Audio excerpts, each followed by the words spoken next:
0613. We are in Thursday the Thursday 3 strategies of Huang Shaigong, one of the many military texts that we're going to and holding up against other principled books. We're in Upper Strategies, verse 12. The military pronouncements say, when the army's wells have not been completed, the general is not to talk of thirst.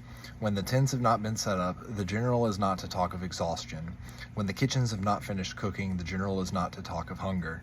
In winter, he is not to wear fur. In summer, he is not to wave a fan. In rain, he is not to unfold an umbrella. This is called the Li of the general, or the ritual of the general.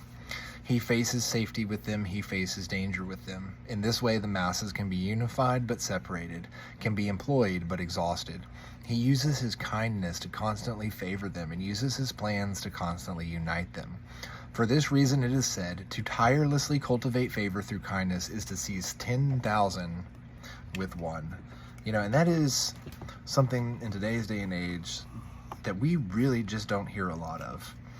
And there's like a serious cultural difference too. I mean, this may be something that Chinese, even today, really hold true to and are just really nice. So to tirelessly cultivate favor through kindness is to seize 10,000 with one.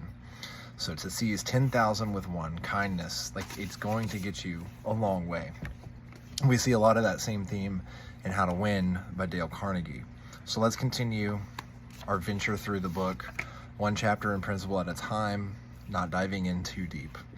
Chapter 10, an appeal that everybody likes.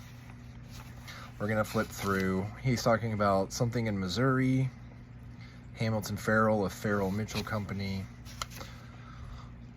Cyrus H.K. Curtis, a couple of mentions of Rockefeller, James L. Thomas, credit department process, and then a list 1 through 5 of that process.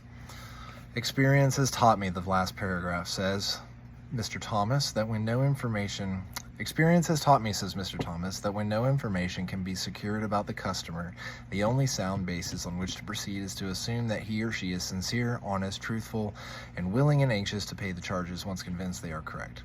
To put it differently and perhaps more clearly, people are honest and want to discharge their obligations. The exceptions to that rule are comparatively few, and I am convinced that the individuals who are inclined to chisel will in most cases react favorably if you make them feel that you consider them honest, upright, and fair.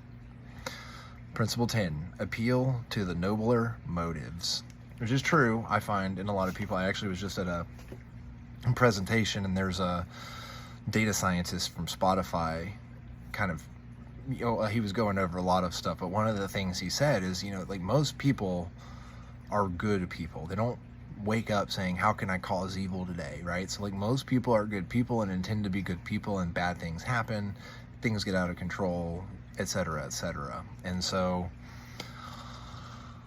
this is to that, appealing to the nobler motives, right? We're all trying to just move forward through life, making the right decisions, being good and being nice. And to be nice and kind, right, is to win 10,000 over one.